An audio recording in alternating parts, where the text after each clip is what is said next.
Hello दोस्तों, स्वागत है आपका। आज है 17 फरवरी। तो 17 फरवरी के जो इम्पोर्टेंट करेंट अफेयर्स हैं उन्हें देखते हैं। पहला आर्टिकल है ICRI SAT के बारे में। तो ICRI SAT क्या है? तो हम बात करें एक ऐसी संस्था की जो संस्था सूखे और जलवायु परिवर्तन और सूखे से जूझ रहे किसानों के लिए वरदान साबित हो सकती है। तो ऐसी ही संस्था है ICRI SAT। ये संस्था क्या है? तो international crop research institute for semi arid tropics. अब सेमी एरिड के बारे में बात कर रहे हैं, अर्ध शुष्क के बारे में। और अर्ध शुष्क एरिया कृषि का कहाँ सबसे ज़्यादा है? भारत में ही है ऐसा क्षेत्र ज़्यादा है। तो हम एक ऐसी संस्था की बात कर रहे हैं जो संस्था क्या करती है? सूखे और जलवायु से जो किसान जूझ रहे हैं उनके लिए काम करती है। तो इस संस्था ने एक अध्ययन किया है और इसने बताया कि ग्रामीण भारत में प्रोटीन की काफ़ी ज़्यादा क्या है? कमी है। क्योंकि अपने भारत में क्या है? खान पीने के लिए अलग अलग मानक है, तो क्या है? प्रोटीन की कमी है। तो एक पहली बात बताई है इन्होंने, व्यापक कमी है। तो ग्रामीण भारत में सुलभ और किफ़ायती पोषण उपलब्ध होने के बावजूद, क्योंकि सुलभ और किफ़ायती पोषण का क्या मतलब हुआ? जैसे सरकार मुफ्त अन्न देती है, इनके बावजूद भी प्रोटीन की कमी पाई गई है, ऐसा बताया गया है। फिर इस संस्था ने कहा है कि उन घरों में भी देखी गई है एक कमी जहाँ खाद्य जो पदार्थ हैं वो पूर्ति है, पर वहाँ पे मतलब खाद्यान्न आसान है लेकिन प्रोटीन की वहाँ पे भी कमी बताई गई है। फिर अर्ध शुष्क क्षेत्र के बारे में चर्चा की गई है। इसमें बताया गया है कि भारत के अर्ध शुष्क उष्णकटिबंधीय क्षेत्रों में 2/3 से अधिक परिवार अनुशंसित प्रोटीन का से कम सेवन कर रहे हैं। मतलब जितना प्रोटीन बताया जाता है डॉक्टर के द्वारा या जो मानक है उनसे कम प्रोटीन का सेवन कर रहे हैं जो अर्ध शुष्क क्षेत्र के भारत में एरिया में रह रहे हैं। उसके बाद प्रच्छन्न भुखमरी एक शब्द यूज़ किया है इन्होंने। इससे कहा है कि इससे प्रच्छन्न जो भुखमरी है, प्रच्छन्न हमने बेरोजगारी सुनी होती है, अब वैसे ही है प्रच्छन्न क्या? भुखमरी। तो प्रच्छन्न भुखमरी को बढ़ावा दे रही है ऐसी चीज़ें। तो इसमें क्या होता है? पूछे हिडन हंगर क्या होता है? तो हिडन हंगर का क्या मतलब होता है कि हम बात करें ऐसे खाने की कि खाना खाने से पेट तो भर जाए। खाना कैसा मिलता है? ऐसे लोग जो खाना भरपेट खाते हैं लेकिन शरीर में क्या नहीं है? जरूरी पोषण तत्व तो नहीं है। इसे कहते हैं क्या? Hidden hunger. अगर टर्म पूछा जाएगा ये क्या टर्म है, तो इसका मतलब होता है ऐसी भुखमरी जो भुखमरी दिखेगी नहीं, क्योंकि व्यक्ति क्या करेगा? भरपेट पे खाना खाएगा पर उसमें क्या होगा? जो कैलोरी होंगी वो पूरी मिलेंगी, लेकिन जो विटामिन्स होंगे, मिनरल्स होंगे, जो माइक्रो न्यूट्रिएंट्स होंगे वो सारे कम हो जाएंगे। और अगर वो कम होंगे तो क्या होगी? जैसे आयरन की कमी और ऐसी समस्याएं देखी जाएंगी। तो प्रच्छन्न बेरोजगारी हमने देख लिया, मिनरल प्रोटीन इनकी कमी पाई जाती है। अब भारत में बताया गया है कि कारण क्या है प्रोटीन की कमी के। तो एक तो भारत में प्रोटीन युक्त जो खाद्य पदार्थ हैं वो सीमित हैं, क्योंकि हम प्रोटीन पर निर्भर किसके लिए होते हैं? दालें या डेयरी उत्पाद। क्योंकि भारत में कैसा है? ज़्यादा एरिया शाकाहार है, तो मांस और जो अंडे जो नॉर्मली प्रोटीन के अच्छे स्रोत होते हैं उनका सेवन किया नहीं जाता है। तो डेयरी और दाल यही दो उत्पादन होते हैं। दूसरा, असंतुलित भोजन कि भारत में क्या ज़्यादा मुख्य भोजन है? चावल और गेहूँ। अब ये तो दोनों कार्बोहाइड्रेट है, प्रोटीन तो है नहीं, तो जिससे आवश्यक अमीनो एसिड की कमी हो जाती है। तो अमीनो एसिड क्या होते हैं? प्रोटीन जब टूटता है तो 20 अमीनो एसिड में टूटता है, तो वो भारत में कमी है। उसके बाद जो PDS सिस्टम भी हम देखते हैं कि किसानों को क्या मिलता है? मुफ्त। हम तो देख रहे हैं कि किसानों को मुफ्त में क्या मिलता है? अनाज मिलता है, पर उसमें भी क्या दिया जाता है? तो PDS में भी केवल कैलोरी का ध्यान रखा जाता है और उन्हें चावल और गेहूं पर केंद्रित दिया जाता है। तो इससे भी क्या होती है कि प्रोटीन की समस्या पूरी नहीं हो पाती है। महिला शिक्षा में भूमिका तो देखें तो कम शिक्षा के स्तर वाले परिवारों में क्या होता है? प्रोटीन की वैसे ही कमी होती है। तो ये हमने देखा। अब इस संस्था के बारे में बात करें जो रिपोर्ट लेके आई है। अब वैसे तो ये संस्था इंटरनेशनली है, पर जो बनाई गई थी संस्था और जो काम करती है वो भारत में ही है। तो अगर ICRI SAT की संस्था की बात करें तो 1972 में ये भारत में ही स्थापित हुई थी, पर यूनाइटेड नेशन और कई देश इसमें मदद करते हैं। तो अगर पूछा जाए ये संस्था क्या भारत में? बिल्कुल भारत में। कब स्थापित हुई थी? 1972 में। तो 1972 में क्यों? उसी टाइम इंदिरा गांधी हुआ करती थी, तो खाद्य सुरक्षा वगैरह को जब पर्यावरण की बात की जा रही थी तभी ये स्थापित हुआ था। हेडक्वार्टर कहाँ है इसका? हैदराबाद में। क्या ये यूनाइटेड नेशंस इसमें कोई मदद वगैरह करता है? बिल्कुल करता है। मुख्यालय भी याद रखना है और ये सारी चीज़ें। अब ये करते क्या है, ये कृषि वगैरह पे भी अनुसंधान करते हैं, जैसे कम पानी ज़्यादा उत्पादन, ये सारी चीज़ें यही चीज़ किसान करेंगे, तो ये किसानों के लिए उम्मीद के रूप में काम करते हैं। तो ये हमने देखा अंतर्राष्ट्रीय संगठन वगैरह के लिए मान्यता प्राप्त है, तो गरीबी, कुपोषण, पर्यावरण क्षरण को ये कम कर सकते हैं, तो ये देखा। इससे संबंधित कुछ प्रश्न देखें अगर पीसीएस और यूपीएससी के लिए, तो पहला टर्म आ सकता है हिडन हंगर, किससे संबंधित है, तो अभी हमने देखा कि भोजन की कुल मात्रा की कमी नहीं, मात्रा तो पूरी मिल रही थी, कैलोरी की कमी नहीं, मतलब कैलोरी की अधिकता या कमी नहीं, प्रोटीन में सूक्ष्म पोषक तत्वों की कमी, बिल्कुल सही बात है, हिडन हंगर में प्रोटीन और प्रोटीन के साथ साथ सूक्ष्म पोषक तत्वों की कमी है। उसके बाद पूछा है ICRI-SAT की स्थापना कब हुई थी, तो अभी देखा हमने इंदिरा गांधी के द्वारा उसी टाइम हुई थी, मतलब 1972 में देखा। भारत में प्रोटीन की कमी का मेन कारण क्या है, तो इसमें से आपको बताना मेन कारण। उसके बाद पीडीएस सिस्टम में जो मुख्य अनाज दिए जाते हैं वो अटेम्प्ट करना है। ये अगला आर्टिकल है भारत की जैव ऊर्जा क्षमता एक नई ऊर्जा क्रांति की ओर। तो जैव ऊर्जा क्षमता के बारे में बात करें तो इंडिया एनर्जी वीक 2025 के दौरान, कौन सा इंडिया एनर्जी वीक जो मनाते हैं ना, जो कोई जैसे सम्मेलन वगैरह हुआ, तो इंडिया एनर्जी वीक 2025 के दौरान भारत की जैव ऊर्जा क्षमता को रेखांकित किया गया है। कौन सी क्षमता, जैव ऊर्जा क्षमता। अब मेन टर्म है पर्यावरण के लिए कि ये टर्म का क्या मतलब है, बायो एनर्जी का मतलब क्या है, तो बायो एनर्जी को अगर समझें तो ऐसा कह सकते हैं कि कभी देखा होगा कूड़ा कचरा, पेड़ पौधे, कूड़ा कचरा हो, पेड़ पौधे हो, या खेती के जुड़े क्या हो, अवशेष हो, खेती के अवशेष हो, क्या इससे बिजली बनाई जा सकती है, अगर कहा जाए तो बिल्कुल बनाई जा सकती है। अब जो बिजली बनेगी, ऊर्जा बनेगी, उसे ही हम बायो एनर्जी कह देंगे। तो अगर हमें बायो एनर्जी को एक्सप्लेन करना हो, जैव ऊर्जा को, तो जैव का मतलब क्या हो गया, कूड़ा कचरा के जो पेड़ पौधे होंगे, खेती के अवशेष होंगे, इनसे अगर बिजली एनर्जी डेवलप कर पा रहे तो वही क्या है, बायो एनर्जी। तो हम क्या कह सकते हैं, बायो एनर्जी एक ऐसी हरित ऊर्जा है, क्योंकि इसमें कोई ऐसी चीज़ें यूज़ नहीं कर रहे हैं जो पर्यावरण को नुकसान पहुंचाएंगी। तो हरित ऊर्जा है जो क्या है, बायोमास से मिलती है। तो बायो एनर्जी, तो बायोमास। अब बायोमास में क्या होता है, यही जो कचरा होगा, पेड़ पौधे होंगे, गोबर होगा, अपशिष्ट होगा, या नगर निगम का भी कचरा इसमें आता है। तो इसी के बारे में, ये क्षमता के बारे में इसमें रेखांकित किया गया है रिपोर्ट में कि भारत में ये चीज़ें बढ़ रही हैं आगे चल के जैव ऊर्जा के बारे में, तो ये बताया गया है। तो परिभाषा हमने देखी है, रिन्यूएबल एनर्जी है सबसे पहली टर्म, तो यही पूछा जाएगा बायो एनर्जी कैसी टर्म है, तो बायो लिखा है तो रिन्यूएबल एनर्जी है जो बायोमास ईंधन जैसे ये सारी चीज़ों के दहन के बाद मतलब क्या होता है, प्राप्त होता है। इसके कुछ प्रकार है, एक परंपरागत जैव ऊर्जा होती है जैसे कि लकड़ी, गोबर, अपशिष्ट जिनको जला दिया जाता है। दूसरा क्या होता है, आजकल जो मतलब ट्रेंड वाली है, जो मॉडर्न बायो है, वो क्या होता है, इथेनॉल, बायोडीजल, CBG ऐसी तकनीक है। तो हमें पता है इथेनॉल, तो इथेनॉल भी तो ऐसे ही बनता है। मान लो गन्ना है, गन्ने के जो सीरा होता है उससे ही क्या बन जाता है, इथेनॉल। इथेनॉल मतलब ऐसे तो एल्कोहल ही होता है, तो इथेनॉल, इनको जलाएंगे तो ये आधुनिक वाले में आ जाएगा। तो ये हमने देखा। तो क्या हमें पता चला, बायोगैस, बायोमास क्या है, एक तो चीज़ हमने ये जानी, और बायो एनर्जी क्या है। इथेनॉल, इथेनॉल के बारे में जाना, अगर पेपर में पूछा जाए इथेनॉल किससे बनता है, तो मेनली गन्ने का यूज़ होता है, और गन्ने के साथ जो गन्ने से बनता है, जो किस में यूज़ होता है, तो अभी ये पेट्रोल में यूज़ होता है। क्या डीजल में अभी यूज़ हो रहा है, नहीं, अभी डीजल की बात नहीं, अभी किस में यूज़ हो रहा है, जो टारगेट है सरकार का 20%, तो इसी साल अक्टूबर में हम पा भी लेंगे, तो ये डीजल में यूज़ हो रहा है, वो पेट्रोल में यूज़ होगा ना कि डीजल में। ये कुछ टर्म है इथेनॉल, किससे, गन्ने से प्राप्त हुआ, ये देखा हमने। अब एक दो टर्म आई इसमें, पारंपरिक ईंधन, तो पारंपरिक ईंधन यही होते, कोयला, तेल, ये पारंपरिक ईंधन है। नवीकरणीय कौन से होते हैं, जो यहाँ पे रिन्यूएबल वाले आ गए, तो नवीकरणीय वो होंगे जो कभी खत्म नहीं हो सकते, रिन्यू होते रहेंगे, तो ये हमने देखा। अब इसमें एक टर्म मिली है बायोगैस, CBG।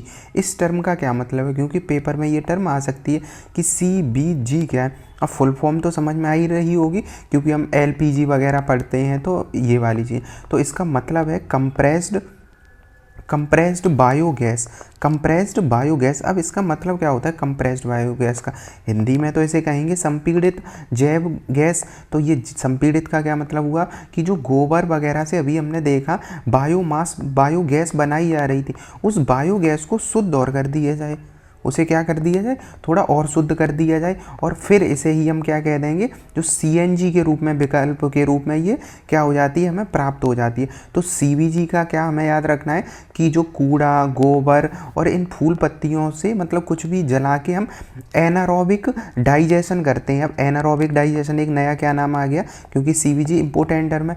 तो एनारोबिक डाइजेशन का मतलब होगा बिना ऑक्सीजन के हम इन्हें सड़ाएंगे।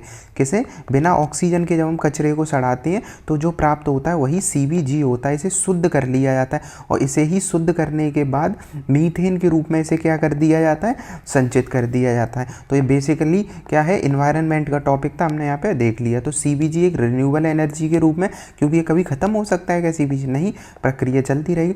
क्या सरकार ने इसके लिए कोई योजना चलाई है? बिल्कुल, एक है SATAT, सतत है, क्योंकि ये एनर्जी कैसी, सतत है। इसके अंतर्गत CBG प्लांट लगाए जाएंगे। तो हमने ये भी देख लिया कि गोबर गैस को जला के उसके बाद क्या करेंगे, वो भी कैसे, एनारोबिक मतलब बिना ऑक्सीजन के जला के, और उसके बाद उन्हें शुद्ध जो बायोगैस मिलेगी उसे CH4 में क्या करेंगे, तब्दील करके उनकी मात्रा बढ़ाई जाएगी। तो ये देखा। अब भारत की स्थिति जो रिपोर्ट में बताई गई है वो देखते हैं कि भारत जो कुल ऊर्जा खपत कर रहे हैं, मतलब पूरे इंडिया में जो कुल ऊर्जा खपत हो रही है उसका 13% तो बायो ऊर्जा ही से आ रही है। बायो जो अभी हमने देखा है, तो जैव ऊर्जा से ही, जो जैव एनर्जी है उससे ही हम 13% की खपत को पूर्ति कर रहे हैं।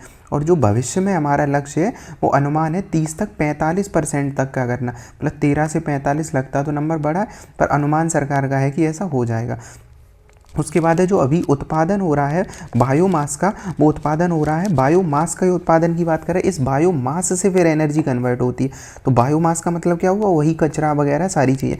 तो वो 750 मीट्रिक टन जो होता है, वो मीट्रिक टन का उत्पादन हो रहा है अभी भारत में। अब ये जो लक्ष्य है ये सबसे इंपॉर्टेंट लक्ष्यों में से होता है। तो 25-26 तक सरकार का लक्ष्य 20%। हम किस में इथेनॉल यूज़ करेंगे, पेट्रोल में, इंपॉर्टेंट रहेगा, वहाँ डीजल भी दे सकता है। तो पेट्रोल में हम इथेनॉल यूज़ करेंगे।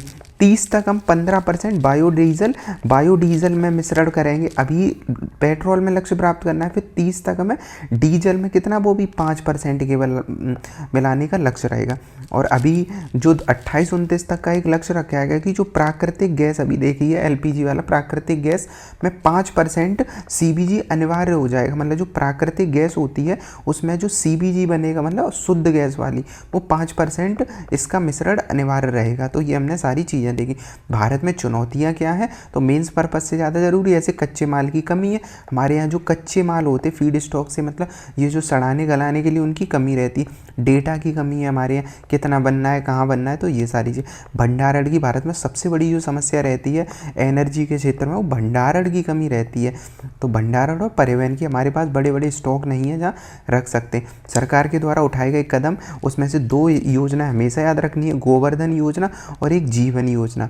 तो गोवर्धन में क्या था, वही जैव अपशिष्ट को जलाकर ऊर्जा उत्पादन करना। जीवन योजना है, जीवन में भी यही है कि जैव ईंधन परियोजनाओं के लिए वित्तीय सहायता दी जाएगी। इसमें उत्पादन बढ़ाना है गोवर्धन में, क्योंकि गोबर को धन में चेंज कर देना, उत्पादन बढ़ा के। जीवन वाले में क्या है, वित्तीय सहायता देना। और सतत अभी हमने देखा ही।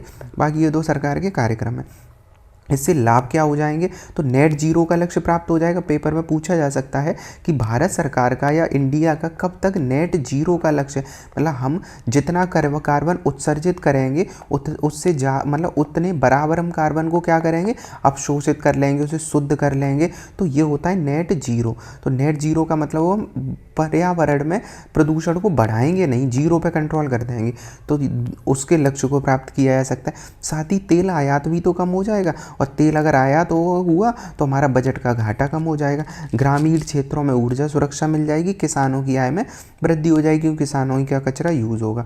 तो ये हमने देखा। अगला एक टर्म मतलब आर्टिकल है यूनेस्को को लेकर। तो यूनेस्को का imagine a world with more women in science अभियान चला है। तो पहली बात तो यूनेस्को को याद रखना है। फिर ये याद रखना है कि यूनेस्को अभी हाल ही में एक अभियान चलाया है या ऐसे देगा एग्जाम में कि imagine a world with more women, किस इन साइंस किस संगठन की पहल है, तो किसकी पहल है, यूनेस्को की। अब हम अगर यूनेस्को को देखते हैं तो इसके बारे में हमें क्या समझना है कि हम ऐसे एक संगठन की बात कर रहे हैं जो विश्व के सबसे मशहूर धरोहरों को, जैसे कि ताजमहल, कुतुब मीनार, इन सब की देखरेख करने वाली अगर संस्था दुनिया में कोई है वो कौन सी संस्था है, यूनेस्को संस्था। पहले तो इसकी फुल फॉर्म ही याद रहे, तो यूनेस्को की फुल फॉर्म होती है यूएन है तो यूनाइटेड नेशन, ई से एजुकेशन, एस से साइंटिफिक, और उसके बाद है सीओ से क्या हो जाएगा, कल्चरल ऑर्गेनाइजेशन। तो ये याद रखना है, तो United Nations Education Scientific and Cultural Organisation, तो ये है इसकी थीम, मतलब जो फुल फॉर्म है। करती क्या है संगठन, शैक्षणिक, विज्ञान, इन सब के लिए करता है। यूनेस्को की स्थापना भी देख लेते हैं, कब हुई थी, 1945 में हुई थी, 16 नवंबर को। तो 1945 में यूनेस्को बना था, ये भी याद रखना। इसका मुख्यालय अगर पूछा जाए तो वो कहाँ है, फ्रांस के पेरिस में, तो इसका मुख्यालय भी याद रखना है। तो इन्होंने ही ये रिपोर्ट निकाली है, तो ये याद रखना है। मैं अंतर्राष्ट्रीय महिला दिवस एवं बालिका दिवस की 10वीं वर्षगांठ मनाई गई थी, तो उसी के दौरान ये उन्होंने imagine a world with more women in science निकाला है। और इस बार जो सकारात्मक पहल थी उसका जो हैशटैग यूज़ किया गया, एवरी वॉइस इन साइंस, तो ये भी हम समझ सकते हैं। अब महिला और बालिका विज्ञान दिवस का एक संक्षिप्त परिचय देखें, मतलब जो दिवस है इसी पे तो ये रिपोर्ट जारी की गई है, तो इसको देखें। तो यूएनजीए, जीए का मतलब क्या है, गवर्निंग जो असेंबली होती है, सभा होती है जहाँ सभी देश बैठते हैं, उन्होंने 2015 में 11 फरवरी को अंतर्राष्ट्रीय महिला और विज्ञान दिवस, अंतर्राष्ट्रीय महिला एवं बालिका विज्ञान दिवस के रूप में मनाने की घोषणा की है। मेन बात क्या है, ये अंतर्राष्ट्रीय वाला है, भारत का नहीं है, और ये महिला केवल दिवस नहीं, महिला एवं बाल विज्ञान दिवस है की घोषणा की गई। उसका उद्देश्य क्या होगा, अब इतने पढ़ने के बाद हम समझ सकते हैं। विज्ञान, टेक्नोलॉजी, जो स्टेम कहते हैं, साइंस, टेक, इंजीनियरिंग और मैथ वगैरह, उन सब में क्या है, महिलाओं और लड़कियों की भागीदारी को बढ़ाना। अब क्यों बढ़ाना है, तो कुछ कारण तो रहा होगा, तो जब हम एसडीजी गोल पढ़ते हैं तो उनसे ही हम समझ सकते हैं, पर इसे डाटा के माध्यम से थोड़ा देखते हैं।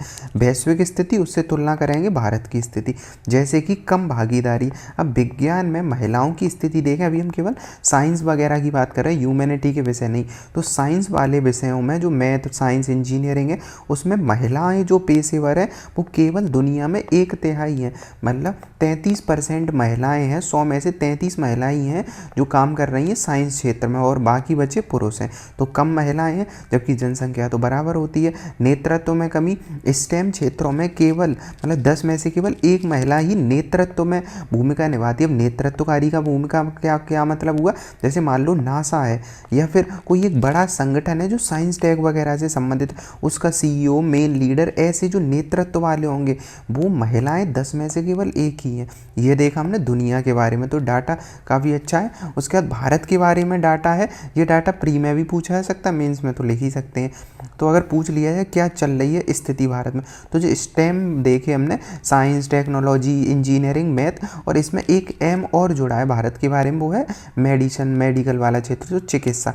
तो इन सब क्षेत्रों में महिलाओं का नामांकन की बात कर रहे हैं, केवल नामांकन का मतलब कि उन्होंने एडमिशन लिया है, वो 43% है। और जो भारत में महिला वैज्ञानिक हैं, वो महिला वैज्ञानिक केवल 18.6 हैं, तो काफ़ी हम कह सकते हैं वैज्ञानिकों की बहुत कमी है।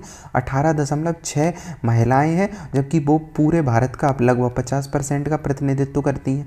महिलाओं द्वारा चलाई गई जो रिसर्च परियोजना है वो केवल 25% है। तो महिलाएं विज्ञान में मतलब वैज्ञानिक 18 हैं और 25% वो रिसर्च कर रही हैं। तो ये भारत के बारे में। चुनौतियाँ क्या हैं, वही सेम चुनौतियाँ रहती हैं महिलाओं की, कि एक सामाजिक और सांस्कृतिक बाधाएं हैं, जैसे रूढ़िवादिता, लैंगिक रूढ़िवादिता, जो एसडीजी गोल 5, 10 हम इन सब में पढ़ते हैं।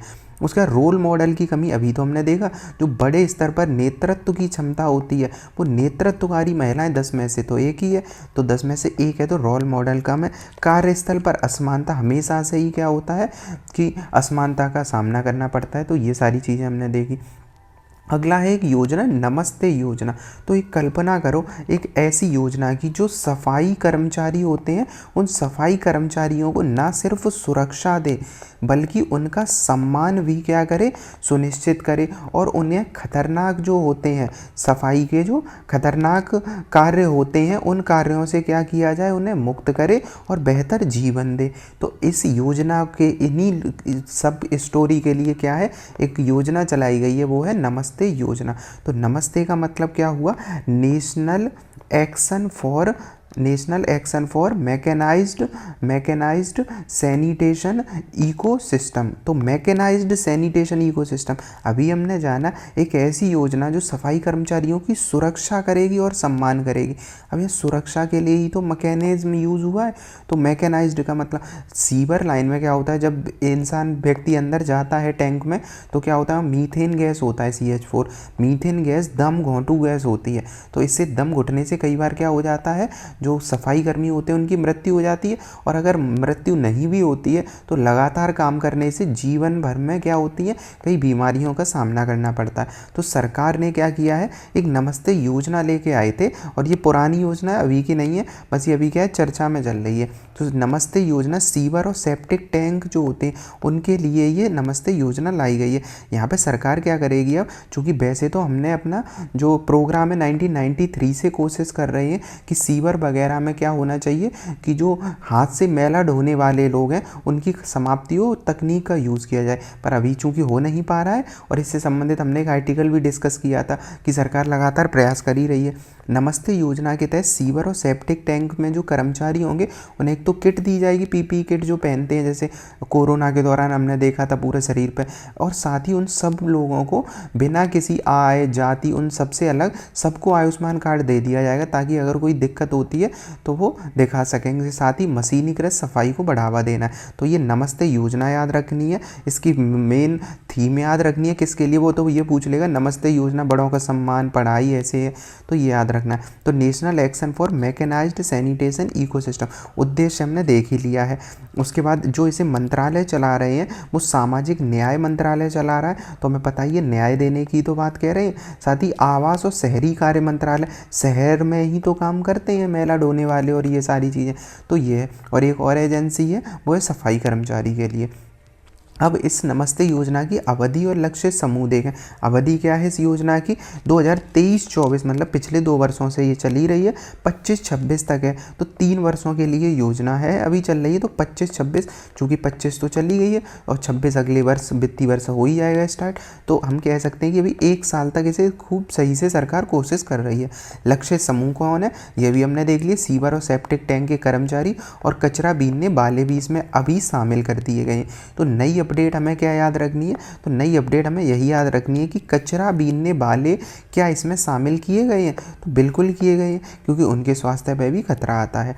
विशेषताएं देखें तो PPE किट, आयुष्मान, ये सारी चीज़ें पूछा जा सकता है। तो ये देखा हमने, मैनुअल सफाई के स्थान पर मशीनें दे दी जाएंगी, वित्तीय सहायता दी जाएगी और जागरूकता वगैरह बढ़ाई जाएगी। तो ये नमस्ते योजना हमने देखा। उसके बाद है ग्लोबल कैपेसिटी सेंटर। अब इसका क्या मतलब हुआ, ग्लोबल कैपेसिटी सेंटर। सोचो दुनिया में क्या है, हमें सोचना है क्या, दुनिया में कुछ ऐसी बड़ी कंपनियां होती हैं जो अपने काम के लिए, दुनिया की बड़ी कंपनियां, जैसे हम कह सकते हैं कि बड़ी कंपनियों में गूगल वगैरह है, और बड़ी ऐसी कुछ कंपनियां जो अपनी महत्वपूर्ण काम को भारत से करवा लें। अब हम देखते हैं कि भारत सर्विस सेक्टर का क्या है, दुनिया का हब है। सर्विस सेक्टर, भारत की GDP में भी क्या है, सर्विस सेक्टर का योगदान है। अब ग्लोबल कैपेसिटी सेंटर का क्या मतलब हुआ, जैसे कॉल सेंटर से इसे आसानी से याद रख सकते हैं। मतलब क्या हुआ, दुनिया की जो बड़ी कंपनियां होती, अब कॉल सेंटर भारत में कैसे काम करते हैं कि विदेशी कंपनियां जो होती हैं वो अपने कॉल सेंटर भारत में खोल देती हैं। मतलब अमेरिका का कोई व्यक्ति अगर सर्विस के लिए कॉल करेगा, वो कॉल भारत के सर्वर पर आएगी और यहाँ से वो ऑपरेट किया जाएगा जो उन्हें समस्या होगी। जैसे हमें कोई फ़ोन खरीदा, फ़ोन में कोई समस्या आ रही तो उसके लिए जो कॉल सेंटर होते हैं वो कॉल सेंटर अमेरिका में खोला जाएगा, अमेरिका की कंपनी का। तो वो कैसा होगा, बहुत महंगा होगा, क्योंकि वहाँ लेबर कैसी है, बहुत महंगी है।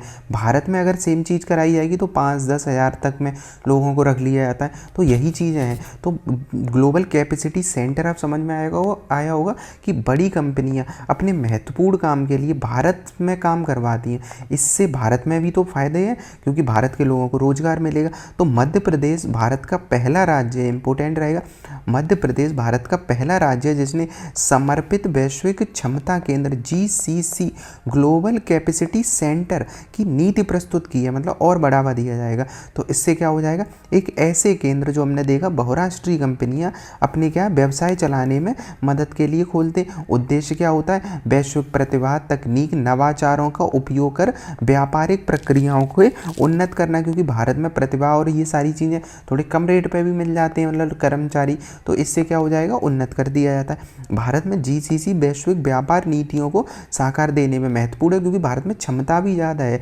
क्योंकि भारत में एक तो लेबर ज़्यादा है, लेबर ज़्यादा का मतलब क्या हो, जनसंख्या ज़्यादा है, और इसमें वेतन भी अच्छा मिलता है, ऐसा नहीं है कि वेतन कम मिलता है। तो इससे वैश्विक अभी बहुत भूमिका भारत निभा सकता है ऐसे सेंटर वगैरह में। तो ये लाभ क्या होंगे, भारत में वैसे ही बेरोजगारी है तो स्वरोजगार उत्पन्न हो जाएगा, तकनीकी नवाचार होगा, ऐसे सेंटर भारत में लगेंगे तो तकनीक नवाचार होगा, और विदेशी निवेश को बढ़ावा मिलेगा, क्योंकि ज़्यादातर संस्थाएं कौन सी होती हैं, विदेशी होती हैं। तो सस्ता, कुशल, ये सारी चीज़ें। अगला है एक्यूबेरेन के बारे में, हमने इससे संबंधित एक आर्टिकल देखा था, चूँकि अब ये शुरू हो चुका है तो फिर से एक आया है न्यूज़ में। तो भारतीय थल सेना और मालदीव की राष्ट्रीय रक्षा बल, मेन बात है कि हम ये कह सकते हैं कि भारत और मालदीव्स के बारे में, मालदीव याद रखना है कहाँ पे, इस लोकेशन पे। तो भारत और मालदीव के बीच में जो सैन्य अभ्यास होता है उसे ही कहते हैं एक्यूबेरेन। इस बार हुआ कहाँ है, मालदीव में हुआ। इसका अर्थ क्या होता है, मित्र जो होता है, इसका एक्यूबेरेन का अर्थ होता है। तो एक बार भारत में हुआ, एक बार मालदीव में हुआ, ऐसे ही चलता है। पिछली बार भारत में हुआ था, इस बार कहाँ हो रहा है, मालदीव में हो रहा है। मुख्य उद्देश्य क्या है, आतंकवाद विरोधी, उग्रवाद विरोधी अभियानों में के विरुद्ध एक दूसरे का सहयोग करना है। तो ये है आतंकवाद विरोधी वगैरह सहयोग करना है। अगला है अनाईमुड़ी शोला राष्ट्रीय उद्यान। तो 16 समझने से पहले, मतलब अनाईमुड़ी शोला समझने से पहले हमें 16 समझना चाहिए। हमने एक दो बार इससे संबंधित न्यूज़ डिस्कस की भी है, दोबारा से इसे रिवाइज करते हैं। तो 16 जब टर्म आए तो ये शोले मूवी से नहीं याद करना है, ना ये कोई ऐसी बात है कि 16 देख के लगेगा कि ऐसा कुछ कहते हैं कि शोले जैसा कुछ, ऐसा मतलब गर्म है कुछ ऐसा है, तो ऐसा नहीं है। ये 16 कि जैसे आग के होते हैं, आग के गोले शोले, ऐसा कुछ नहीं। ये एक ऐसे क्षेत्र होते हैं, शोले फॉरेस्ट रहेंगे, ये ऐसे क्षेत्र होते हैं जो कहाँ पाए जाते हैं, पहाड़ों के ऊपर वाले क्षेत्रों पे पाए जाते हैं। और ऊपर वाले क्षेत्र का मतलब होता है साउथ इंडिया के ऊपर वाले क्षेत्रों में। तो शोला फॉरेस्ट वहाँ के स्थानीय नाम रख दिया गया है केवल।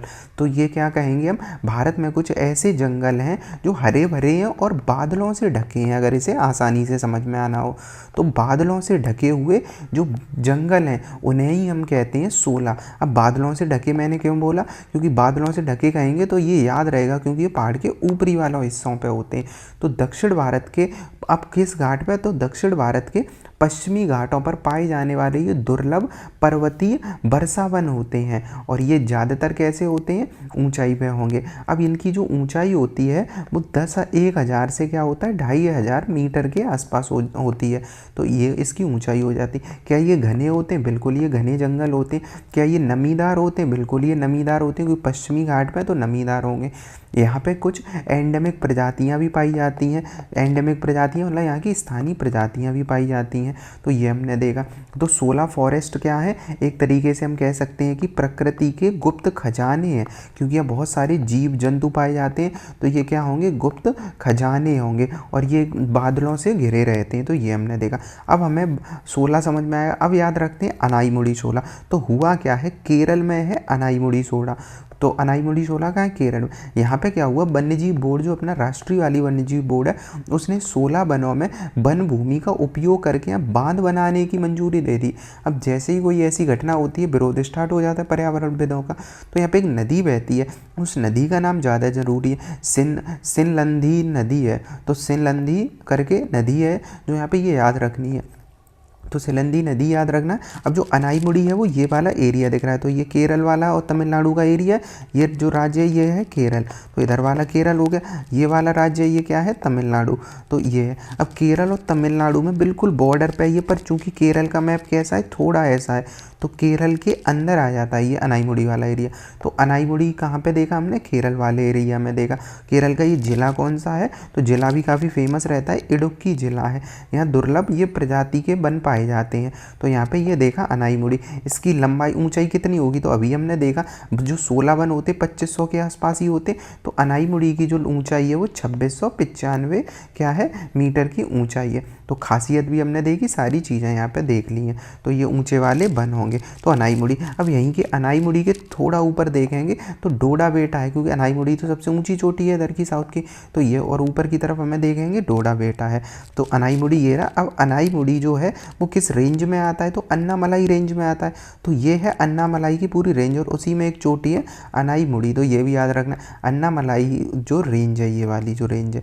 इसके बाद ही अगर इसके थोड़ा पूरब में चलेंगे तो राजमहल नेशनल पार्क, राजमलाई नेशनल पार्क पड़ेगा। तो मलाई वाले सब इधर ही साउथ में होते हैं, तो राजमलाई। अब अनाईमुड़ी 16 राष्ट्रीय उद्यान के बारे में देखा हमने, लोकेशन देख ली। अब यहाँ पे कुछ और आसपास क्षेत्र है, जैसे कि इराविकुलम राष्ट्रीय पार्क, पंबा जो पंपादम 16 राष्ट्रीय पार्क, चिन्नार वन्यजीव अभ्यारण्य और मेतिकेट्टन 16 पार्क। तो ये सारे आसपास के क्षेत्र हैं। अनाईमुड़ी के बारे में फेमस क्या चीज़ है, साउथ इंडिया की सबसे ऊंची चोटी, और उसके ऊपर कौन सी थी, डोडा बेटा थी। तो अनाईमुड़ी के ऊपर डोडा बेटा।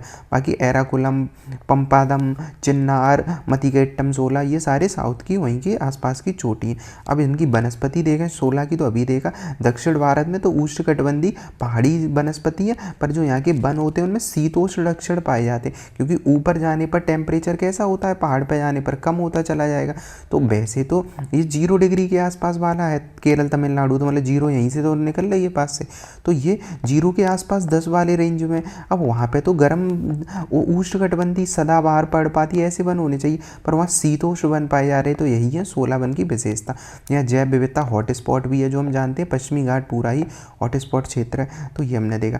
अगला है अंगोल नेशनल नस्ल की जो गाय की हमने पिछली बार न्यूज़ की थी, तो इसमें बताया था मैंने बेआइटेना 19 करके गाय है, जो ब्राज़ील में 41 करोड़ की बेची गई है। पर मज़ेदार हम क्यों इसे पढ़ रहे हैं, क्योंकि ये नेल्लौर नस्ल की है, मतलब नेल्लौर मतलब आंध्र प्रदेश की स्थानीय है ये। अब आंध्र प्रदेश की स्थानीय, तो इससे भारतीय गायों की पहचान बढ़ेगी ना, क्योंकि एक इतनी महंगी बिकी है 41 करोड़ में, तो सोचो भारत की गायों की और थोड़ा सम्मान बढ़ेगा। तो ये वाली चीज़ है। इसकी विशेषताएं क्या है, बड़ा आकार होगा, ढीली खाल सी होगी, जो उनकी गर्दन होती है वहाँ पे, ये माथा चौड़ा होगा, थोड़ा उभरा होगा, आंखें अंडाकार आकृति की होती हैं। तो ये पिछले में हमने न्यूज़ में देखा था, ये पिछली वीडियो में, तो ये याद रखना है। ब्राज़ील और ये सारी जगह पर पाई जाती। भारत की ये चूँकि नस्ल थी, तो भारत की नस्ल थी जो, तो और नस्लें भी तो भारत में होती हैं। तो जैसे हम और नस्लें देख सकते हैं, गाय की नस्लें, जैसे गिर एक गाय की नस्ल है गुजरात में, ऐसे ये हल्लीकर है कर्नाटक, खिल्लारी है तो खिल्लारी महाराष्ट्र की है, थारपारकर जो हम साउथ नॉर्थ इंडिया में खूब देखते हैं, तो थारपारकर कहाँ की है, राजस्थान की है। गाय है कि भैंस है, तो गाय है थारपारकर। ऐसे ही आंध्र प्रदेश की एक देवानी, तो ये हमने देखा। उसके बाद है अगला फेमा एक्ट। फेमा एक्ट 1919 में, 1999 में। तो फेमा एक्ट, तो सोचो अगर आप विदेश में पैसा भेजते हैं, मतलब हमने क्या किया, विदेश में पैसा भेजा और विदेश से लेना चाहे पैसा, तो सरकार देखेगी क्या ये कितना मतलब रुपए भेज रहे हैं कि ये ले रहे हैं, बिल्कुल देखेगी। तो सरकार कैसे देखेगी, उसका सही तरीका क्या है, यही है फेमा।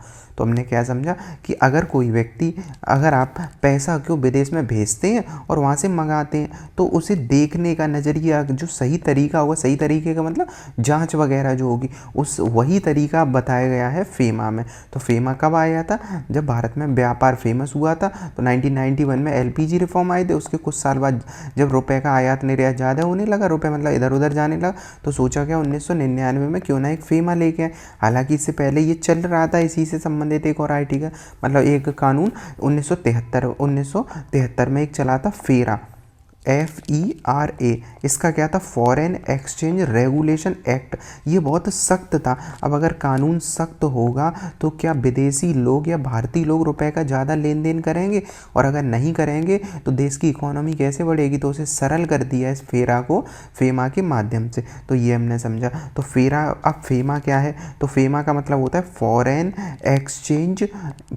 Exchange management act. पिछली बार क्या था, फेरा जो था, तो फेरा FERA, सारी चीज़ें सेम थी। वहाँ पे आर था, आर का मतलब रेगुलेशन था। रेगुलेशन क्यों, क्योंकि 1991 से पहले भारत में रेगुलेशन ही था। अब क्या हो गया, M से मैनेजमेंट हो गया। तो बस इतना अंतर है इसमें। तो ये हमने देखा, मतलब विदेशी मुद्रा प्रबंधन का अधिनियम है, जो अब हम समझ गए। इसे कौन लाया होगा, मतलब किसके निर्देश पे ये चल रहा होगा, तो RBI, क्योंकि रुपए का कोई भी बात होती है, लेना देना RBI आ जाएगा। तो फेमा का अब हमने देख लिया। अब RBI ने कहा भाई जो उल्लंघन करते हैं ऐसी चीज़ों का, उनके विरुद्ध कार्रवाई हो, यही सारी चीज़ें चर्चा में चलती। तो फेमा एक्ट हमने देखा 1973 का, जो फेरा आया था उसी की जगह फेमा आया। बाह्य व्यापार, विदेशी मुद्रा, ये सारी चीज़ हमने देख ली है। भारत में संपूर्ण क्षेत्र में लागू होता है, बिल्कुल है। और विदेशी तक में जो संस्थाएं, नागरिक हैं, उन पर भी लागू होता है। कार्य मतलब जांच कौन करेगा, तो ED जांच करेगा इसका। और फेमा अंतर भारतीय अर्थव्यवस्था के वैश्विक व्यापार के अनुरूप बनाया गया है, ताकि ये व्यापार वगैरह होता रहे। तो ये हमने देखा। तो एक दो चीज़ें आ जाएं, कौन सी संस्था है, तो एक तो RBI था, उसमें RBI ने बनाया था, और ED उसे जो क्या करेगा, लागू करेगा। तो ये देगा। तो विदेशी मुद्रा पर पैनी नज़र रखने के लिए ये आया था फेमा। तो ये हमने देख लिया। अगला है तिरुपरंकुंद्रम पहाड़ी। तो कौन सी है, तिरुपरंकुंद्रम पहाड़ी। तो ये नाम है थोड़ा कठिन सा, क्यों, क्योंकि तमिलनाडु का नाम है, तो तमिल के नाम थोड़े हार्ड ही होते हैं। तो मद्रास हाई कोर्ट ने ये कहा है कि तिरुपरंकुंद्रम जो पहाड़ी है, उस पर सांप्रदायिक सद्भाव बनाए रखा जाना चाहिए, क्योंकि कुछ घटनाएं ऐसी हो रही हैं कि जो सांप्रदायिकता थोड़ी, मतलब सांप्रदायिक सद्भाव है, उस पर कोई खराबी ना है। सद्भाव का मतलब क्या हुआ, सभी जो धर्म के लोग हैं वो मिलजुल कर रहे हैं। अब क्यों है ऐसा, वो अभी हम जानते हैं। पहले लोकेशन देखते हैं कि अभी हमने देखा था ये क्या है, तमिलनाडु वाला, केरल वाला एरिया ये वाला। अब केरल में अभी हमने देखा था अनाईमुड़ी वगैरह। अब केरल से ही जब इधर की तरफ चलेंगे थोड़ा पूरब में, तो ये मिला हमें जो पार्क है, तो तिरुपरंकुंद्रम जो पार्क है, जो एरिया है, वो ये रहा तमिलनाडु वाले एरिया में। ये हमने देखा। तो अब देखते हैं इसके बारे में, ये पहाड़ी क्यों फेमस है। तो तमिलनाडु में ये एक ऐसी जगह है, जो तमिलनाडु में कैसी जगह है ये, जो इतिहास, हिस्ट्री, और उसके बाद है धर्म, इतिहास, धर्म और प्रकृति, तीनों का ये मिश्रण है। और ऐसा ही सेम एग्जाम्पल हमें मिलता है जो ब्रह्मगिरी की पहाड़ियाँ जो हमने देखा था कर्नाटक वाले एरिया, वैसे ही सेम हिस्ट्री, ज्योग्राफी, जो धर्म, रिलीजन और कल्चरल, सबका संगम जो मिलता है यहाँ पे मिलता है। अब ऐसा क्यों मिलता है, सबसे पहली इसका ज़िला ही बहुत फेमस है। जो तमिलनाडु के जिस ज़िले में है उसका नाम है मदुरई। तो मदुरई या फिर मदुरई। अब मदुरई हम जानते हैं मंदिरों का शहर कहलाता है। तो मदुरई हमेशा से ही हज़ारों साल से पवित्र रहा है। तो ये पवित्र पहाड़ी पहले से ही थी। फिर क्या हुआ, यहाँ पे जैन, हिंदू तो है ही है पहले से, जैन और इस्लाम में और मान्यता इसे मिल गई। मतलब जैन धर्म के लिए भी उतना ही फेमस है जितना हिंदू के लिए, साथ में थोड़ा इस्लामी मान्यता। तो इस वजह से ये और ज़्यादा पवित्रता इसे मिल गई है। अब यहाँ पे भगवान, जो साउथ में कौन से भगवान की पूजा होती है, मुरुगन की पूजा होती है। तो साउथ में भगवान मुरुगन है। मुरुगन मतलब कार्तिकेय है। तो कार्तिकेय के 6 मंदिर ही फेमस हैं साउथ में। उन 6 मंदिरों में से एक मंदिर इसी पे है, तो ये वैसे ही फेमस हो जाएगा। यही भगवान जो मुरुगन हुआ करते थे, उनकी शादी हुई थी, विवाह हुआ था देवसेना के साथ, तो मुरुगन का, तो इस वजह से ये फेमस है। अब यहाँ पे गुफाएं हैं, उन गुफाओं में क्या मिलता है, जैन चित्रकलाएं मिलती हैं, तो इस वजह से ये हुआ। साथ ही सुल्तान एक सिकंदर शाह हुआ करता था। सिकंदर शाह की दरगाह भी स्थित है। पर वो दरगाह क्यों और ज़्यादा फेमस है, ये सिकंदर शाह की दरगाह, ये एक ऐसी दरगाह है हिंदू मुस्लिम एकता दोनों बनी रहती हैं। तो ये सारी हमने टर्म देखी। तिरुपरकुंद्रम जो है 8th सेंचुरी में पांड्य वंश का द्वारा निर्मित हुआ था। तो चेर चोल पांड्य हम पढ़ते हैं, चेर इधर चोल पांड्य, तो इसी दौरान ये डेवलप हुआ था। तो हमने जैन का भी पढ़ लिया ये, तो इम्पोर्टेंट रहेगा। तिरुपरकुंद्रम पहाड़ी कहाँ पे है, ये मेन तमिलनाडु में। तमिलनाडु में क्यों, कौन सी जगह पे, मदुरई में है। तो ये तीनों धर्मों के लिए, तो ये हमने देखा। अगला है निमहांस। अब निमहांस क्या है, तो सोचो भारत में मानसिक स्वास्थ्य है, कौन सा, मानसिक स्वास्थ्य, हम शारीरिक की बात कर नहीं रहे, दिमागी, मानसिक स्वास्थ्य और न्यूरो साइंस का सबसे बड़ा कोई संस्थान है क्या, न्यूरो साइंस का। तो भारत में मानसिक स्वास्थ्य और न्यूरो साइंस का अगर कोई सबसे बड़ा संस्थान है तो उसी का नाम हम क्या कहेंगे, निमहांस ही है। तो निमहांस क्या है, national institute of mental health and neuro sciences. इसकी 50वीं दिवस है, संस्थापना दिवस, इस वजह से ये चर्चा में। तो हमने देखा निमहांस क्या है, मानसिक स्वास्थ्य का सबसे बड़ा भारत का केंद्र है। अब ये मानसिक स्वास्थ्य का है और ये स्थित कहाँ है, बेंगलुरु में स्थित है। बना कब था, 1972 में बना था और वैसे शुरुआत 1954 से ही हो गई थी निमहांस की, पर ये बन पाया था कब, पूरी तरह से 1974 में, मतलब संस्थापक पूरा हो गया था। तो स्थापना 72 में हुई पर पूरी तरह से 74 तक ये आते आते पूरी तरह से एक्टिव हो गया। तो ये है, WHO से मिलकर काम करता है, स्वास्थ्य का है ना, तो WHO से मिलकर काम करेगा ये है। अब दिमाग और मानसिक जो आजकल समस्याएं हैं तो उससे संबंधित ये काम करेगा। तो ये हमने देख लिया इसके बारे में। इसने एक टेलीमानस एक योजना भी स्टार्ट करी थी। कोरोना के दौरान लोग मानसिक रूप से काफ़ी समस्या में थे, तभी ये भी चला था टेलीमानस, जहाँ पे फ़ोन करके लोग अपने जो है समस्याएं बता सकते हैं मानसिक रूप से अगर कोई समस्या है। तो ये देखा हमने। अगला आर्टिकल है जगदीश चंद्र बोस को लेकर। अब इन्हें सुन के तो सबको थोड़ा याद आता ही होगा कि जगदीश चंद्र बोस कौन थे। तो इनकी एक टर्म है, मतलब इन्हें हम याद रखते हैं ज़्यादातर कि यही वो व्यक्ति थे जिन्होंने ये बताया था कि पेड़ों में भी जान होती है, मतलब पेड़ भी वृद्धि करते हैं। हालांकि ये कोई नई बात नहीं है, भारतीय संस्कृति में तो हमेशा से हम पेड़ पौधों को जानते हैं कि वो जीवित हैं, वृद्धि करते हैं, ये सब चीज़ें। पर मतलब पूरे विश्व में जो मान्यता दिलाई थी वो इन्हीं के द्वारा दिलाई थी, जगदीश चंद्र बोस के रूप में। तो अगर हम ये कहें कि जो जगदीश चंद्र बोस थे सबसे पहले इन्होंने महसूस किया था कि पेड़ पौधों में भी जान होती है, तो ये गलत नहीं होगा। कब से कब तक रहे थे, 1858 मतलब 57 के विद्रोह के आसपास के याद रख सकते हैं, और 1937 तक, तो आज़ादी के पहले ही पहले तक रहे थे। तो लगभग अगर डेट याद रखनी है तो आज़ादी के आसपास हम याद रख सकते हैं पूरी तरह से। तो नेशनल रिसर्च फाउंडेशन ने एक क्या किया है, जो भारत के वरिष्ठ वैज्ञानिक हैं, मतलब ऐसे वैज्ञानिक जो बुजुर्ग हैं, उनका योगदान के लिए उन्हें सम्मानित भी तो किया जाना चाहिए जो उन्होंने पहले योगदान दिया। तो उसी के लिए जगदीश चंद्र बोस अनुदान योजना शुरू करी है। तो ये देखा। अब जगदीश चंद्र बोस के लिए चूंकि ये योजना है, ये तो केवल जगदीश चंद्र बोस अनुदान योजना, इसमें दो तरीके के क्वेश्चन आ सकते हैं। ये वरिष्ठ नागरिकों के लिए है कि युवा नागरिकों के लिए। तो योजना के अनुसार इसमें क्या दिया है कि वरिष्ठ भारतीय नागरिकों के लिए ये है और भारतीय नागरिकों के लिए ये योजना है। अब जगदीश चंद्र बोस का योगदान देखते हैं, जो हम वैसे ही साइंस वगैरह में पढ़ते हैं, तो थोड़ा इसे देखते हैं। तो सबसे पहले ये वो व्यक्ति थे जिन्होंने रेडियो और माइक्रोवेव के बारे में रिसर्चें की थी। तो क्या याद रखना है, जैसे ये तो हम जानते हैं कि 1895 में एक व्यक्ति का नाम था मार्कोनी। तो नाम कौन सा था, मार्कोनी, कोनी नहीं मारनी है, मार्कोनी इनका नाम हुआ करता था। अब ये पहले व्यक्ति थे जिन्होंने रेडियो वेव्स ट्रांसमिशन का प्रदर्शन किया था। जो रेडियो बनाया था इन्हीं ने तो बनाया था। तो रेडियो का जो ट्रांसमिशन किया था वो मार्कोनी ने किया था, और उन्हीं चीज़ में इन्होंने ज़्यादा सहयोग दिया था। मतलब उन्हीं चीज़ का मतलब है आगे चलकर जो इस पर रिसर्च वगैरह भी की थी रेडियो माइक्रोवेव पे, वो जगदीश चंद्र बोस ने भी की थी। तो इनकी भूमिका रही थी, ऐसा नहीं था इन्होंने रेडियो वेव खोजी थी, पर इनकी भूमिका कहेंगे ये थी। और 1904 में अमेरिकी पेटेंट प्राप्त करने वाले पहले एशियाई वैज्ञानिक थे। पेटेंट का मतलब जब कोई व्यक्ति कुछ क्या करता है, खोज करता है, कोई नई रिसर्च प्राप्त करता है तो पेटेंट लेता है। तो अमेरिका में पेटेंट कराने वाले ये पहले व्यक्ति थे जो रेडियो माइक्रोवेव वगैरह पे। उसके बाद इन्होंने जो मेन जो हमें याद रखते हैं, पेड़ पौधों के लिए याद रखते हैं, पेड़ पौधे भी संवेदनशील होते हैं, ये इन्होंने बताया था कि वो दर्द और संवेदना को महसूस कर सकते हैं। और अगर उनकी जांच करनी हो, कैसे पता है, केवल कहने से तो हमें पहले से ही पता है।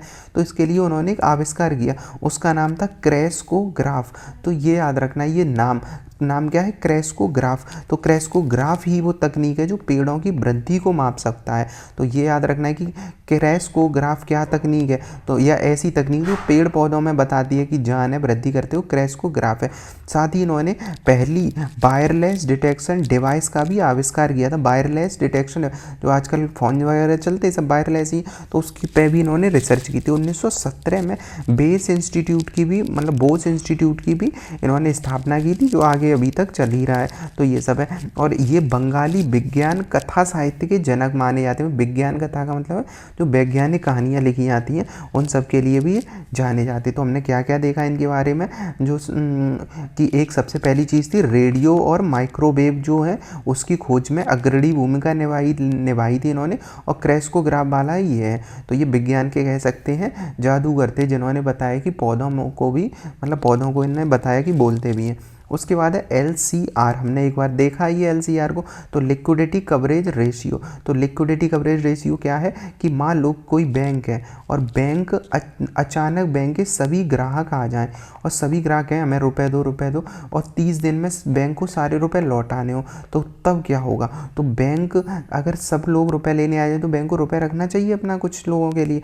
तो 30 दिन के लिए जो रुपए रखेगा, मतलब 30 दिन में कितने अधिकतम लोग आके, जैसे आज हमने देखा 1 से 30 तारीख तक का बैंक ने देखा कि इतना इस हर साल इस महीने में या ऐसे इतने लोग लेके जाते, मान लो 1 करोड़ रुपए लेके जाते हैं हर महीने में, लोग निकालते डालते हैं, तो बैंक कम से कम 1 करोड़ तो रखेगा। तो 30 दिनों के भीतर में जो होती है आयात निर्यात, मतलब जो रुपए का लेन देन, वही होता है लिक्विडिटी कवरेज रेशियो। मतलब क्या होता है, RBI तरलता को बनाए रखने के लिए इसे लागू किया है। तो लिक्विडिटी कवरेज रेशियो एक क्या है, नियम है, ऐसे रख सकते हैं नियम है कि बैंक अपने क्या होते हैं अल्पकालिक दायित्व, क्योंकि लंबे नहीं है 30 दिन का ये, तो अल्पकालिक दायित्वों को सुनिश्चित करे, और इसी के लिए बैंक रखता है HQLA, high quality liquid asset. High quality होनी चाहिए, क्वालिटी लो नहीं होनी चाहिए, और लिक्विड असेट होने चाहिए। लिक्विड का मतलब तुरंत गिरवी रख के या बेच के बैंक रुपए ले सके, ताकि अगर कोई लेने आए तो बैंक दे सके। तो हमने देखा बेसल 3 मानक के तहत, चूँकि अभी जो इकोनॉमी चलती है उसमें बेसल 3 मानक यूज़ होते हैं, तो बेसल 3 मानकों के अनुरूप ये सारी पहल है, और इसमें HQAL अनुपात को ये मापता है। तो HQAL हमने देखा high liquid quantity, high quality liquid, quantity नहीं क्वालिटी लिक्विड असेट, ऐसी संपत्तियाँ जो नकदी में तुरंत रखी जा सके, जैसे कि SLR CRR ये सब होते हैं, ये बैंक के पास रहेंगे या RBI के पास रहेंगे, तुरंत बेचा जा सकता है। तो ये, और कितने दिन के लिए ये रुपए का लक्ष्य होता है लिक्विडिटी कवरेज, तो 30 दिनों का रुपए रखना होता है, मतलब 30 दिन में जो लेन देन होगा। तो ये हमने देखा। उसके बाद अगला है टोबिन टैक्स के बारे में, तो हमने 2 ये देख लिया, हाई लिक्विड रेशियो। अगला है टोबिन टैक्स। तो टोबिन टैक्स का क्या मतलब होता है, तो मान लो शेयर मार्केट में कुछ लोग आते हैं, वो सिर्फ मुनाफा कमाने के लिए आए हैं, मुनाफा कमाने के लिए आए, ट्रेडिंग कर रहे हैं, लेकिन निवेश नहीं करना चाहते, तो निवेश नहीं करेंगे, तो निवेश के इरादे से नहीं आएंगे, केवल मुनाफा उन्हें थोड़ा बहुत जो कमाना है वो कमाने। तो सरकार कहेगी ऐसा कैसे हो सकता है, बिना निवेश के केवल रुपए कमा रहे हो, तो सरकार क्या करेगी, एक टैक्स लगाती है, उसे नाम दिया जाता है टोबिन टैक्स। ये क्या है, टैक्स सरकार एक लगा देती है। टैक्स ऐसा नहीं है कि हमेशा लगा रहता है, हर देश में लगा रहता है, बहुत कम लगता है। तो अभी क्या हुआ, ट्रंप ने ये कह दिया है, तो ट्रंप आए तब से रोज़ मनोरंजक खबर आती है, तो ट्रंप ने फिर से अब कह दिया है कि अमेरिका में कई लोग रुपए कमाने और इनसे आते हैं, तो टोबिन टैक्स लगाया जा सकता है। तो इस वजह से टोबिन टैक्स अभी चल रहा है। तो हमने क्या देखा, एक कि टोबिन टैक्स कैसे लगता है, जो अल्पकाल के लिए मुद्रा कमाने आते हैं उन पर ये लगता है। हुआ क्या था 1972 में, ज़्यादा पुरानी बात नहीं है, 1972 में ही एक नोबेल विजेता अर्थशास्त्री थे जेम्स टोबिन, तो उन्होंने ये टर्म दिया था, उन्होंने ही बताया था कि जो सट्टाबाजी वाले लोग आते हैं, स्पेकुलेशन वाले लोग मार्केट में, उन लोगों पर रोकना है उन लोगों का काम, और उसी के लिए लगा देना एक टैक्स, उसे कहेंगे टोबिन टैक्स। खास तौर पर किसके लिए लागू होता है, विदेशी मुद्रा के लिए, विदेशी मुद्रा विनियमन पे, जो मतलब फॉरेन एक्सचेंज ट्रांजैक्शन होते हैं, तो उनके लिए विशेष रूप से यूज़ होता है। तो ये हमने देख लिया। तो इसे नोबेल पुरस्कार विजेता के द्वारा किया गया था, और इसे रॉबिन हुड कर भी कहते हैं। तो एक इम्पोर्टेंट है रॉबिन हुड कर। तो रॉबिन हुड जैसे हम स्टोरी सुनते हैं, रॉबिन हुड हुआ करता था, वो सबका भला करता था, एरिया के किसानों का, गरीबों का। तो वैसे ही है, सरकार का कहना है कि हम क्या करेंगे, जो लोग टैक्स ज़्यादा मतलब रुपए कमाने आते हैं उनसे थोड़ा टैक्स ले लेंगे, बाकी वो इकोनॉमी में आएगा तो और लोगों का भला हो जाएगा। तो छोटे कर लगा, और ये पर कर कैसे होते, छोटा कम सा हुआ। तो ये सारी चीज़ें हमने देखी। उसके बाद है टोबिन टैक्स के बारे में देख लिया, ये सब है। टोबिन टैक्स लागू कब है, तो भारत में सीधे तौर पर टोबिन टैक्स नहीं लगाया जाता है, लेकिन 2004 में सरकार ने टोबिन टैक्स जैसा ही एक टैक्स लगा रखा है, STT। आज वर्तमान में शेयर को में कुछ भी खरीदोगे या बेचोगे, तो खरीदने पर बेचने पर चाहे लॉस हो चाहे प्रॉफिट हो, एक टैक्स देना पड़ता है। हालांकि पॉइंट में ऐसा होता है 002 टाइप का, मतलब 02 कुछ तो बहुत कम होता है, तो 100 रुपये मान लो 1-2 पैसा टाइप का। तो ऐसा अगर होगा तो वो STT कोड उसे कहते हैं, मतलब STT टैक्स अभी कहते हैं। अभी ये लगता है सिक्योरिटी ट्रांजेक्शन टैक्स। अभी इस पर विवाद भी हुआ था काफ़ी, क्योंकि सरकार ने इससे काफ़ी रुपए कमा रही है और सरकार ने इसे थोड़ा बढ़ा भी दिया था, तो कुछ 25 करके हो गया ये। तो ये वाला देखा। अगला है मोरंड गंजाल सिंचाई परियोजना। तो मोरंड गंजाल सिंचाई परियोजना है, तो NTCA ने अब यहाँ पे सिंचाई परियोजना चूँकि बन रही है MP वाले एरिया में, तो हुआ क्या है, जो NTCA मतलब नेशनल टाइगर कंजर्वेशन अथॉरिटी, उसने भी कह दिया है कि इससे जंगल वगैरह के या जीव जंतुओं को क्या होगा, हानि होगी। तो अगर एरिया देखें तो ये अगर ये किसका मैप है, MP का मैप है, तो MP के साउथ वाले एरिया में हम बात कर रहे हैं इसकी। तो मोरंड गंजाल सिंचाई परियोजना की, तो यहाँ पे बांध वगैरह बनना है, और इससे क्या हो जाएगा, NTCA ने कहा है कि यहाँ पे टाइगर वगैरह हैं और जो भी जीव है उन्हें नुकसान पहुँचेगा। तो ये अब यहाँ 2 नदियाँ हैं जो मेनली हमें याद रखना है ज्योग्राफी से। तो यहाँ 2 नदियाँ, एक गंजाल नदी और एक मोरंड नदी। दोनों ही नदियाँ क्या है, नर्मदा की अंतिम रूप से, मतलब मोरंड है गंजाल नदी की मुख्य सहायक नदी और गंजाल किसकी, नर्मदा की है। तो मेनली हम कह सकते हैं कि मोरंड और गंजाल जो नदी है दोनों अंतिम रूप से नर्मदा ही में मिलेंगी, क्योंकि मोरंड भी गंजाल में मिलेगी, गंजाल नर्मदा। तो ये दोनों के नाम याद रखने, एक तो गंजाल, तो गंजाल नर्मदा का है, उसके बाद क्या है, एक मोरंड है, तो ये गंजाल नदी की सहायक है। दोनों चीज़ें याद रखनी है।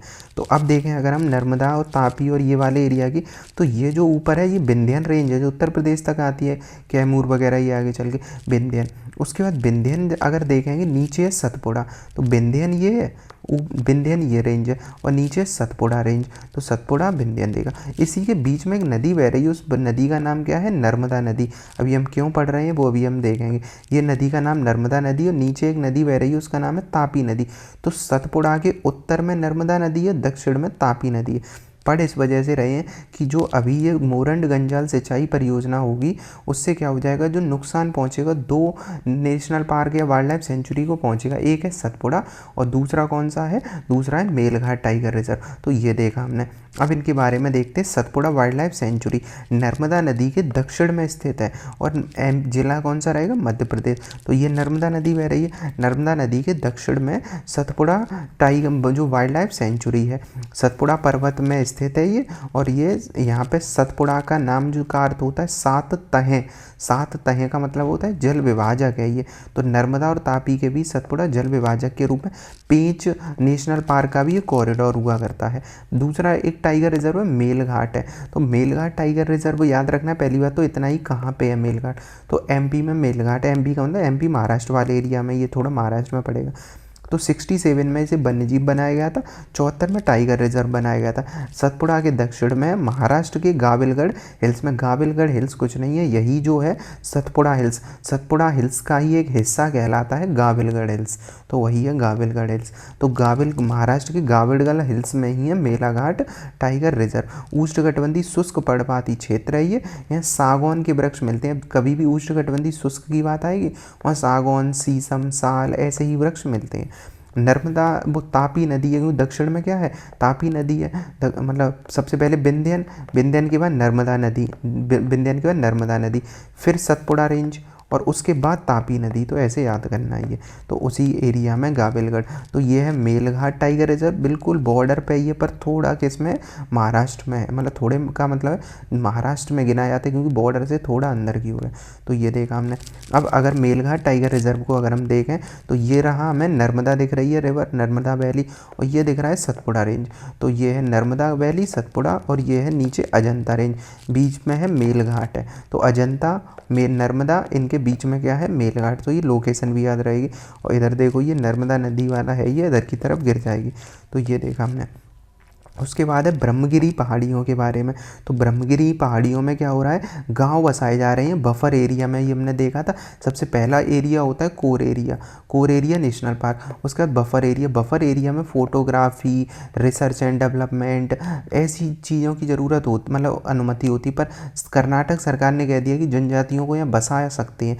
इस वजह से वही फिर बात है कि पर्यावरणविद इस पर आपत्ति उठा रहे हैं। बफर जोन क्या है, हमने देख लिया कि बीच वाले कोर एरिया, कोर का मतलब मतलब होता है जहाँ बिल्कुल 100% सिक्योरिटी होगी, जंगल की कोई नहीं जा सकता, शेर चीता बाघ वगैरह है उनकी सुरक्षा की वजह से। फिर आउटर एरिया थोड़ा होता है बफर एरिया, जहाँ थोड़ी बहुत अनुमति होती है। फिर होता है ट्रांजिशन एरिया, संक्रमण क्षेत्र। तो कोर एरिया पर दबाव कम करना इसका उद्देश्य होता है बफर एरिया पर, क्योंकि कोर एरिया सेफ तभी रहेगा जब बाहर वाले एरिया को भी सेफ रखेंगे। तो वही सारी चीज़ें। तो अभी कर्नाटक सरकार ने अभी ये कह दिया है, तो इस वजह से चर्चा में चल रहा है। अब जो ब्रह्मगिरी पहाड़ी वन्यजीव अभ्यारण्य है, यहाँ पे ब्रह्मगिरी पर्वत है। ये ब्रह्मगिरी पर्वत खूब सुना होगा, क्यों? क्योंकि ये इस वजह से नहीं कि ये यहाँ का सबसे ऊंचा चोटी है, क्योंकि इसी के पास से कावेरी भी निकलती है। तो यही है। अब यहाँ एक नदी का नाम आता है लक्ष्मण तीर्थ नदी, जो आगे चलकर कावेरी में मिल जाती है। तो ये अगर कावेरी नदी है, ये सीधे कहाँ से आ रही है? तमिलनाडु से। तो कावेरी नदी में इधर से नीचे से एक नदी मिलेगी, उसका नाम है लक्ष्मण तीर्थ नदी। तो लक्ष्मण तीर्थ, तो ये याद रखना है कि लक्ष्मण तीर्थ नदी कहाँ है? तो राम के साथ लक्ष्मण गए थे इधर ही श्रीलंका, तो ऐसे याद रख लेना लक्ष्मण तीर्थ यहीं पे। तो ये है कावेरी नदी, और कावेरी नदी दरिया की डेल्टा बनाई रही है। कावेरी नदी के नीचे ये दिख रहा है लक्ष्मण तीर्थ, तो ये कावेरी है, ये कौन सा है? लक्ष्मण तीर्थ। बाकी ये कावेरी की कई सहायक हैं ही हैं, जैसे कि काबिनी, भवानी, ये सारी चीज़ें। उसके बाद ये क्वेश्चन मिलेंगे आपको ब्रह्मगिरी पहाड़ियों से संबंधित, कि कर्नाटक के ज़िले में लक्ष्मण तीर्थ मिलती है और कृष्णा की सहायक है लक्ष्मण तीर्थ, तो बताना यहाँ लॉइन टेल्ड मकैक मिलता है कि नहीं, क्योंकि हमने इसके बारे में डिस्कस किया है, आपको बताना है। उसके बाद ब्रह्मगिरी की पहाड़ियों पर एक MCQ है कि ब्रह्मगिरी की पहाड़ियों में के बारे में गलत अब की बार बताना है। क्या यहाँ 16 वन पाए जा सकते हैं? पाए जाते हैं, पश्चिमी घाट में स्थित है। या फिर यहाँ पे ड्राई डेसिडुअस वनस्पति पाई जाती है, और यहाँ पे ड्राई डेसिडुअस का मतलब शुष्क पर्णपाती वन पाए जाते हैं। क्या लॉइन टेल्ड मकैक पाया जाता है? तो इनमें से गलत वाला देखना इंपॉर्टेंट होता है, इन पर अंडरलाइन करके पढ़ना है, गलत है कि सही पूछा। टोबन टैक्स के बारे में ये देखना है। उसके बाद है टोबन टैक्स के बारे में एक और क्वेश्चन है। तो ये हमने देखा 17 फरवरी के सारे इंपॉर्टेंट जो भी करंट अफेयर्स थे।